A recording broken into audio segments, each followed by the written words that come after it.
Yo guys, check, kamusta mga idol? So ayan, mag-update tayo ngayong Webes ng gabi, mga loads, no? Pero syempre medyo maaga ngayon, mga idol, dahil malupit ang mga balita natin ngayon, mga loads. So kung titignan nyo ang inyong portfolios, medyo goods na goods yan ngayon. Kung titignan nyo, baka nasa green pa kayo. 'Di ba? Yung may mga trade dyan, nako, congrats agad sa inyo mga idol. Pero bago ang lahat ng malulupit nating news ngayong gabi, alam nyo na.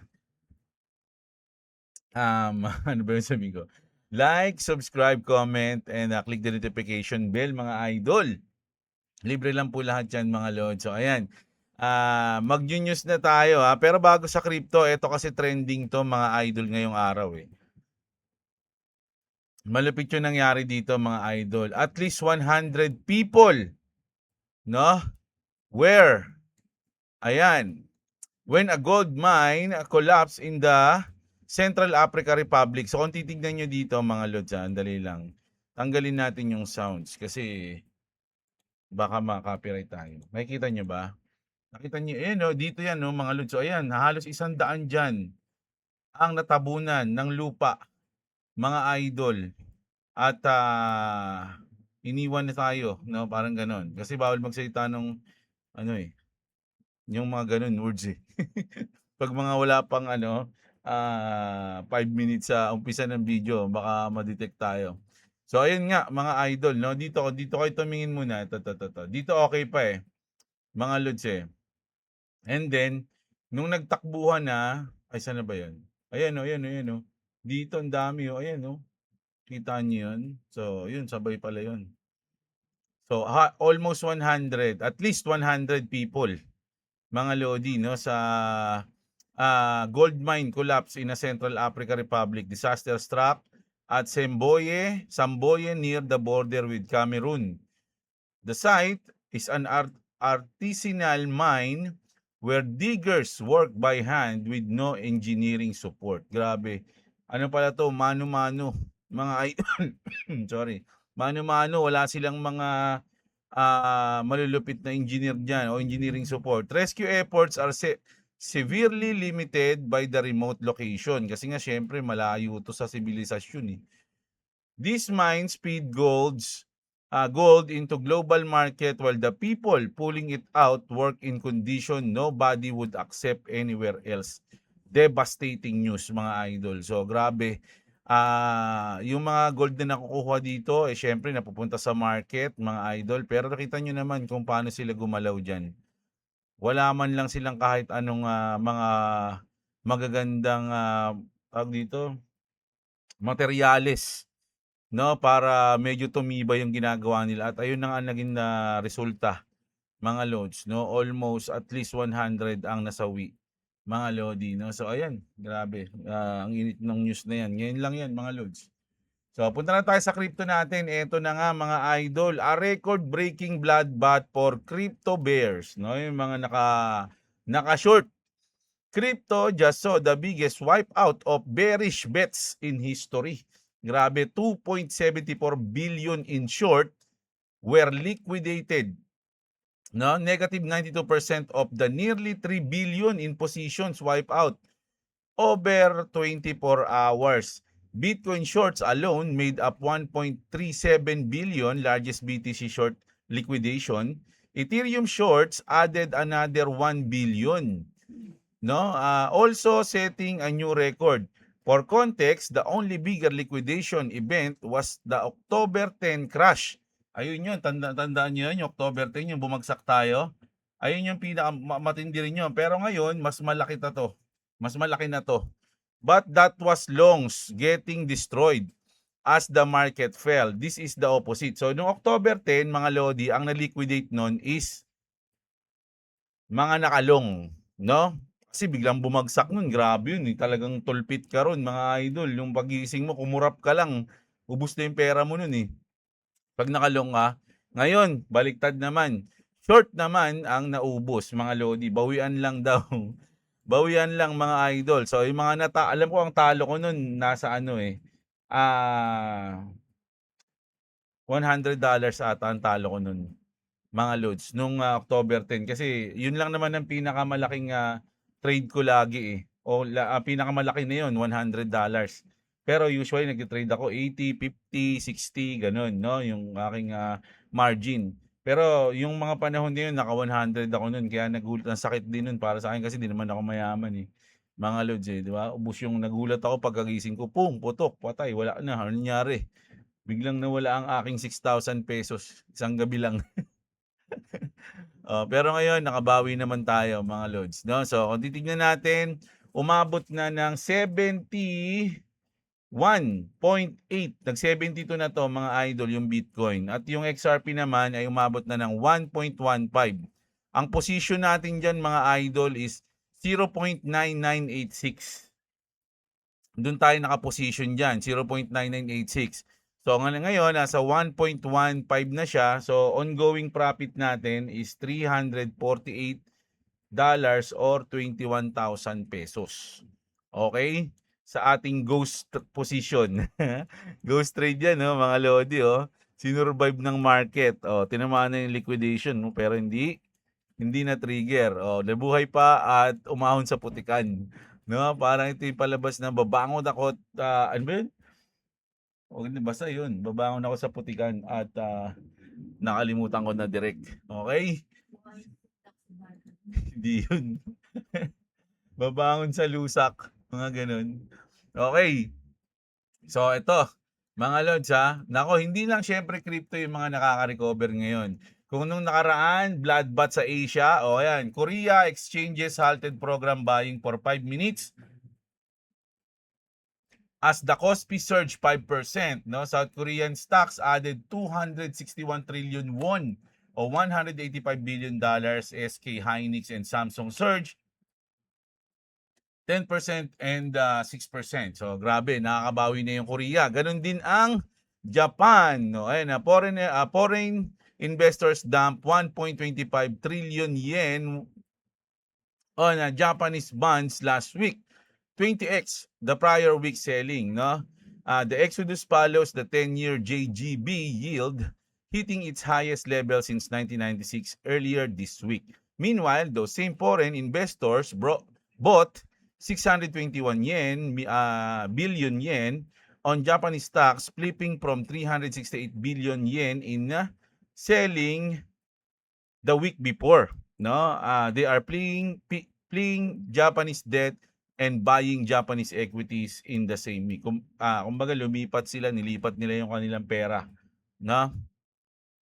Nilipat nila from debt to equities, mga idol. So, yan, nag-pump ngayon sila. So, nakakabawi na rin ng ating Asian, no? Lahat dyan. Pilipinas na lang hindi, eh.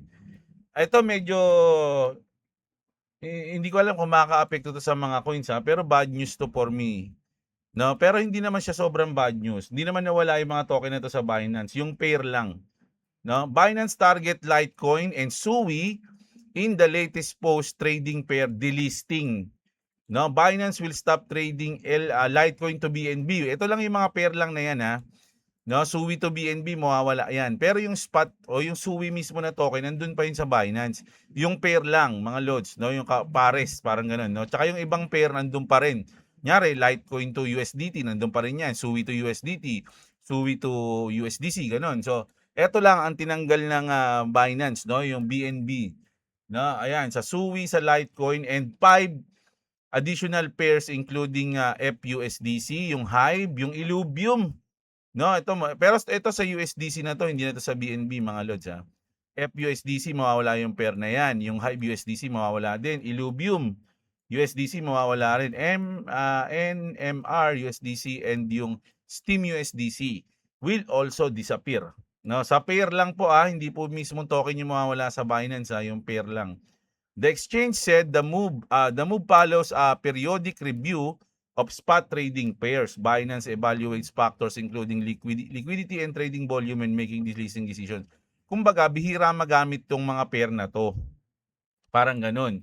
Nyari, Litecoin BNB, halos walang gumagamit niyan. O, Sui tsaka BNB. Kasi usually, ang ginagamit, Sui USDC, Sui USDT, Sui Bitcoin. Hindi ko alam kung ano man. Pero itong mga pair na to, ayon sa kanilang statistic, halos walang mga gumagamit. So, ang ginawa nila, tatanggalin na lang nila. No, parang ganun yan. The move does not remove Litecoin or Sui from Binance Spot. Other trading pairs for the asset will remain available. So ito lang yung mga halos hindi ginagamit na pair, no? Yan, baka kabahan kasi kayo mga idol. Okay? So eto na, punta na tayo dito. A small group of crypto executive met with Commerce Secretary Howard Lutnick ahead of today's White House remark by President Trump and industry leaders. According to two sources familiar with the meeting, ang mga nandun daw sa room ay sina Brian Armstrong, si C. Dixon, Brad Garlinghouse, and Arjun Sethi. Ano ba si Arjun Sethi? San ba siya? Ah, Kraken. Si C. Dixon, ayon sa A16Z. No, ayan siya. No, conversation focused broadly on the importance of passing the Clarity Act and what it could mean for US jobs, economic growth, and bringing crypto entrepreneur and companies back onshore. The group also discussed the remaining hurdles, to passage, including ethics, and how the White House could help find a path to bipartisan agreement. So, yun na, pinaka-focus nito mga to is sa Clarity Act, mga idol, no? At alam nyo ba na, 'di ba, nabalita natin kanina sa mga hindi nakapanood, no? Kanina panoorin niyo yung video natin, malupit 'yun. Nag-pump yung Hyperliquid ng 22% mga loads, no? Dahil binanggit nga ni Daddy Trump na babalik ang inaasikaso ni Mike Selig, no? Dahil nakalong siya sa Hyperliquid, kaya babanggitin ko rito para pumaldo ang aking tropa. Sabi ni Trump. Pero mga idol, dati pa lang mga loads, no? Nagpartner na ang Ripple at Hyperliquid, no? Tutulungan ng Ripple ang Hyperliquid, no? We're now enabling institutions to access on-chain derivatives liquidity through Hyperliquid in a streamlined and secure way. Customers can also efficiently cross-margin crypto with all asset classes supported by our prime brokerage platform. Institutions, welcome to the chain o to the on-chain economy. So, ibig sabihin, goods pa rin yun kasi partner na ng Ripple yung Hyperliquid. No? Ayan, no? Hyperliquid, Ripple, Trump, XRP, and so on. Okay? Sobrang lupit, di ba? Eto mga Lodi, nauubos na mga idol lang. Wala na kayong XRP na mabibili soon. Nauubos na yung mga XRP sa mga crypto exchanges. XRP is quietly leaving exchanges. Ganun nakalupit mga idol, no? Andito na yung supply shock. Papasok na, no? XRP reserves across Upbit, Binance, and Bitstamp have fallen about 240 million since early summer, CryptoQuant analyst AMR Taha reported. Combined reserves now stand at roughly 10.84 billion XRP down. Kumbaga, 10.84 billion XRP down to 2% na, no? Binance recorded the largest decline with reserve falling 3.7 to 2.62 billion XRP. Upbit remain dominant. Kumbaga, mas marami pa rin sa Upbit. Pero, Upbit and Bitstamp together controlled nearly 76% of track XRP exchange reserve. So, sila na yung may hawak. Pero, unti-unti nang nauubos mga idol, no? Ang XRP sa mga crypto exchange. Ayan yan, grabe. Pag naubos yan, nako, supply shock yan mga idol. Okay? So, ito mga loads. Ito yung pinaka-last news. Napaka-interesting niya itong news na to mga lodi. Alam nyo ba na yung picture na to, yung picture na to mga idol, is January 7, 2025. Etong picture naman na to mga idol is kahapon, kahapon 19. From and including Tuesday, January 7, 2025 to, but not including Wednesday, August 19, 2026 result, 589 days. Grabe, coincidence ba yan mga idol? The fact these photos were posted 589 days apart is just amazing. Kahit tanong nyo si Grok, totoo yan mga lods. Tinignan ko na rin kanina yan. So grabe, no? Kala mo imposible, no? Grabe. Nakaplano talaga yan for me, mga lods. Para tayo niloloko na ito mga to. No? Naka-blueprint na yan kung paano nila gagawin ng mga bagay-bagay. Para sa akin mga idol At masaya tayo dahil tama tayo na napili. Mga lods, hindi ko kayo sinasabi, huwag kayong umasa sa'kin para bumili, mag-hold, magbenta ng kahit anong token, crypto. Hindi ako financial advisor. And do your own research, mga lods. No? Kaya lang yung mga ganitong news parang napaka-imposible, pero grabe, no? At nangyayari pa rin, mga idol. Ano ba yung 589 na to? Napaka-mahiwaga nito. Grabe na yan, no? Antindi. So, grabe. So, ayan na. Ito yung last news natin, ha, mga lods. Matindi to. Ayan, totoo yan, mga lods, oh. Nakita niyo yung robot na yan. Dali, dali, dali. Boom. Ulitin natin, ha. Hindi ko nalalagyan ng sounds. Hindi ko kasi alam kung may sounds to, eh. Pero tignan niyo, mga lods. Sobrang bilis ng robot, oh. Dududududu. Tapos hindi siya nakaliko, mga lods, eh. Ayan, gumilid siya, kaya lang nauntog siya at nasira yung, ayun, dug. Nasira yung kanyang balakang. Sabi dito, mga idol, robot ran too fast to stop, crash into the cushion and broke its waist, no, yung balakang niya. Cool. We can sleep tight for now. The uprising has been postponed due to lower back pain. No? So, grabe. Mga lods, no? Medyo hindi pa perpekto. Pero eto mga ganitong news, mga idol, nakakatakot na to. It's just a matter of time. Tingnan niyo naman yung takbo niya, no? Imagine nabullying ka niyan, tayo, mauna pa sa talaga sa yan, eh. 'Di ba? Ang tindi, no? Ang bilis, eh. May sounds ba? Wala, wala. So ayan, grabe, grabe. So punta tayo sa mga comment niyo, mga idol. Okay, okay, okay. Ang galing ko na nga 'to, baka may sounds, eh. Punta tayo sa mga comment ng ating mga idol. Ano kaya naging reaksyon nila kanina nung nakita nila na medyo nag-uptrend ang ating market, mga lodi? Grabe, panalo kaya yung mga idol natin dito. Reynaldo, nako. God Candle upcoming, sabi dito ni Reynaldo. Nag-ship na, boss. Baka retest ulit tapos lipad na. Pwede yan, sabi ni Jeffrey Cristobal. Boss, sana bukas ulit, taas ulit, sabi niya. Pag everyday ganyan, hindi na ako papasok. Ayoko na, sabi niya. Present, boss Jeff, si Peng Kalag, shoutout sa'yo, si Eman Velasco, syempre si Jeffrey Cristobal. Aldrin, ayan, sana mag-fully open mainnet na si Pi Network para game changer na na to, Lodi. Oh, pwede rin. Meron akong 2,000 Pi. Alam ko meron akong 2,000 Pi, eh. Kaya lang ang anong tawag doon, boss? Yung transferable lang doon is nasa 200 lang. Parang ganun.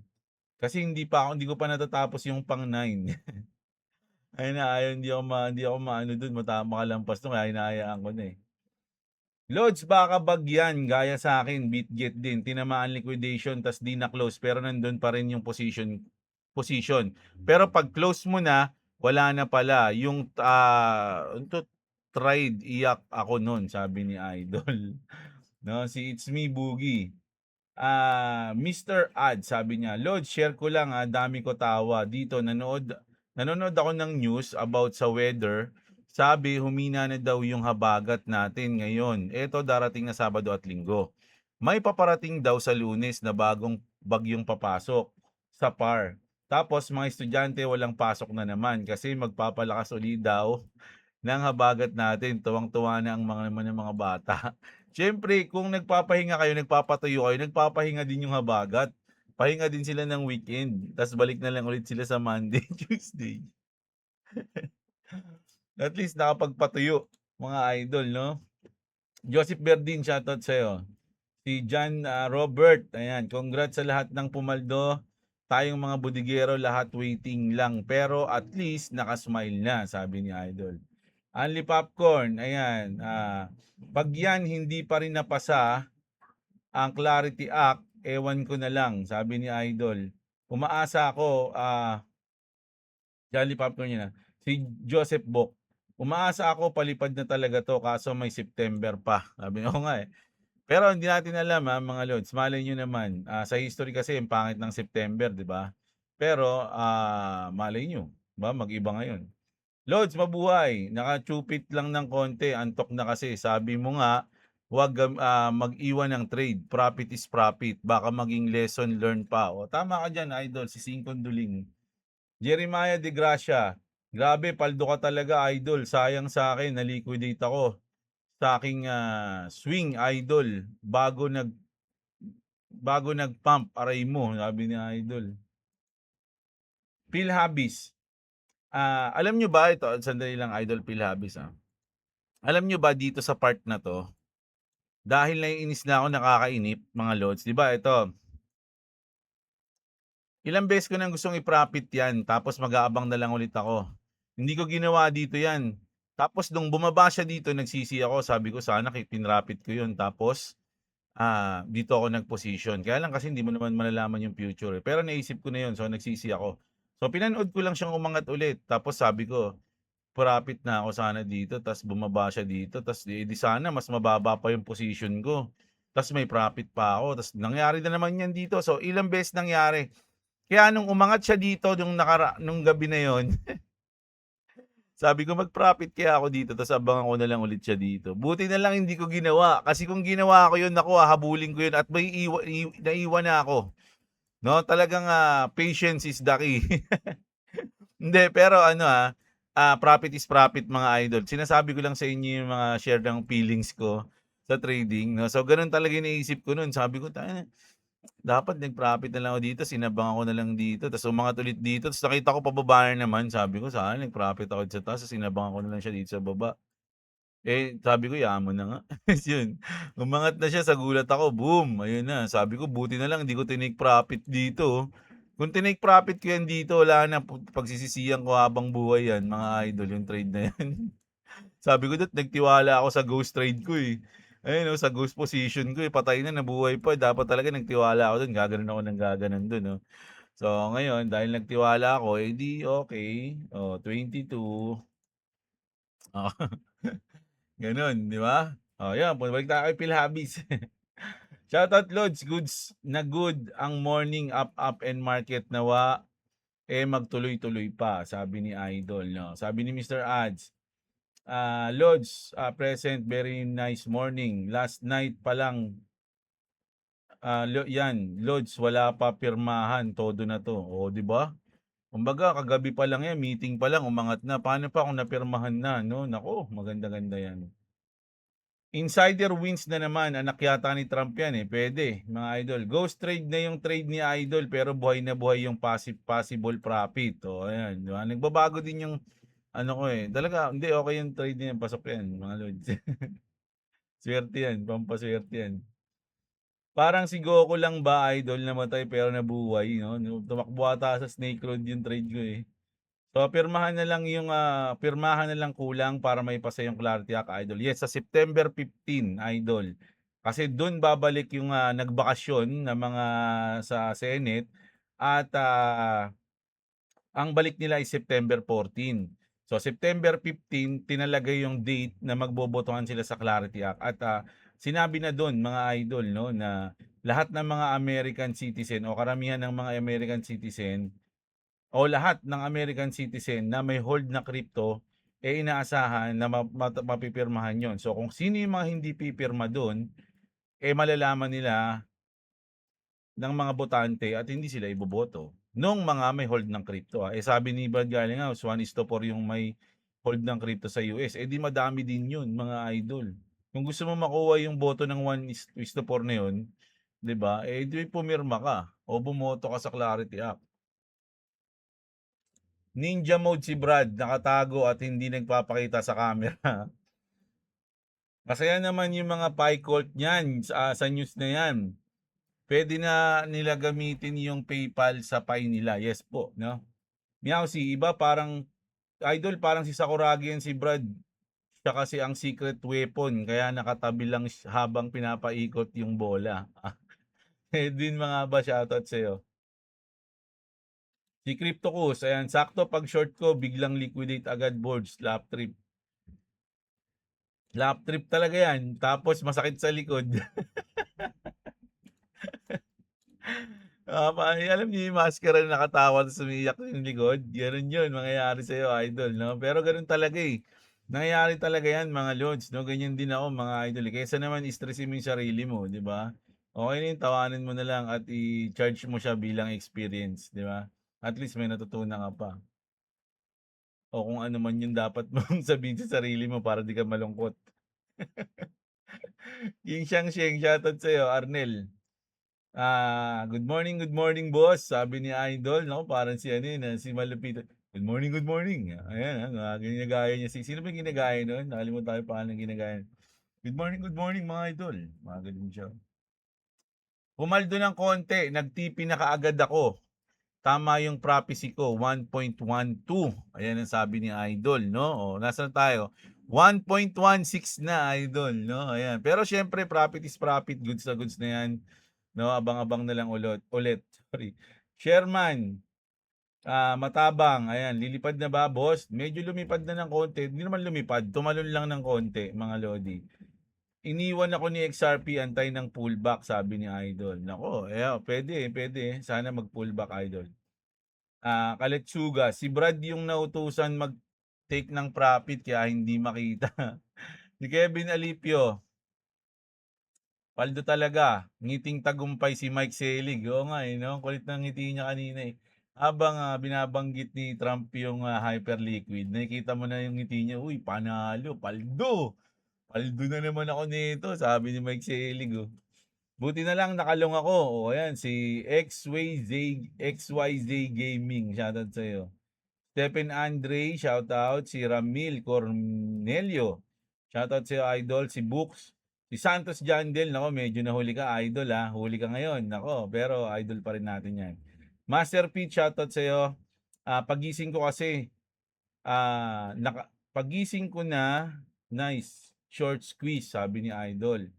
Si AJTV, ayan, paldo, sabi ni Idol. Sophia Claire Cortis, present, tagal mo mag-upload, Lods.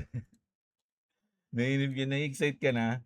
Nung pagtingin mo sa portfolio mo, uy, pumangat ang tagal niya. Ang upload ni Jeblo ngayon, yun siguro nasa isip mo. Hinintay mo ako kanina, no? Sensya na. So, ayan, medyo ano na tayo. Hanggat kaya naman agad natin, i-upload natin. Medyo may ginagawa lang. Idol, mustahan ang balita? Si Resi Joylo, ayun na. Ang balita natin, ikaw ang nag-champion, Idol. Ayun ang pinakabalita natin, no? So, ayan, grabe. Grabe, sana enjoy nyo ang ating evening news. Actually, maaga pa. No? Maaga pa, pero mapapanood nyo to mga 9:30. Pero solid, lalo na tong, ay nawala yung mabilis tumakbong robot No? So, ayun. So, kita-kits tayo mga idol. Maraming salamat sa mga nanood At syempre, salamat din agad. Shoutout sa magla-like, magsusubscribe, at magkiklik ng bell button dyan at check nyo yung mga link dyan ito mga link sa description natin, yung VPN natin, gusto nyo mag-VPN, BitGet, kung wala kayong crypto exchange, syempre kung gusto nyo bumili ng mga cold wallet, andyan yung crypto bilis natin. So kita-kits tayo bukas ulit ng umaga mga idol. Maraming salamat sa mga nanood. Magandang araw sa inyo mga kapatid at What's up? all right.